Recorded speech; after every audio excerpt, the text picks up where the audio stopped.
കൊച്ചി പഞ്ചനക്ഷത്ര ഹോട്ടലിലെ ലഹരി പാർട്ടിയുടെ കേസ് അന്വേഷണം അന്തർസംസ്ഥാന ലഹരി മരുന്ന് മാഫിയയുടെ ചുരുളഴിക്കുന്നു. കോക്കാച്ചി മിഥുനും ഹൈപ്പർബാഗ് മെഹറും ചേർന്ന DJ പാർട്ടികളിലൂടെ വൻ ലഹരി മരുന്ന് വിൽപ്പന നടത്തിയതായി കണ്ടെത്തിയെന്ന് പോലീസ് പറയുന്നു.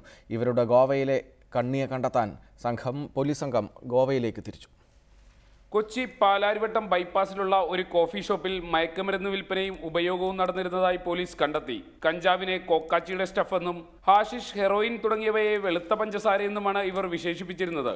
ഇത്തരം കോഡ് ഭാഷകൾ സംസാരിക്കുന്നവർക്ക് മാത്രമേ താൻ ലഹരിമരുന്ന് നൽകാറുള്ളൂ എന്നും കോക്കാച്ചി മിഥുൻ പോലീസിനോട് പറഞ്ഞു. ന്യൂ ജനറേഷൻ താരങ്ങളിൽ ചിലർ ലഹരിമരുന്നിന് സ്ഥിരം അടിമകളാണെന്നും കോക്കാച്ചി പറഞ്ഞു. സിനിമാ സെറ്റിൽ 15 മണിക്കൂറോളം നേരം യാതൊരു ക്ഷീണവുമില്ലാതെ ജോലി ചെയ്യാൻ കഴിയുമെന്നായിരുന്നു ഇതിനുള്ള ഇവരുടെ ന്യായീകരണം. സിനിമകളിൽ ചെറിയ വേഷങ്ങൾ വാഗ്ദാനം ചെയ്യുന്ന സംവിധായകർക്കും താൻ ലഹരിമരുന്ന് നൽകിയിരുന്നതായാണ് കോക്കാച്ചിയുടെ മൊഴി. അതേസമയം കോക്കാച്ചിയുടെ ഗോവൻ ബന്ധം അന്വേഷിക്കുന്നതിനായി ഒരു സംഘം പോലീസുകാർ ഗോവയിലേക്ക് യാത്ര തിരിച്ചിട്ടുണ്ട്.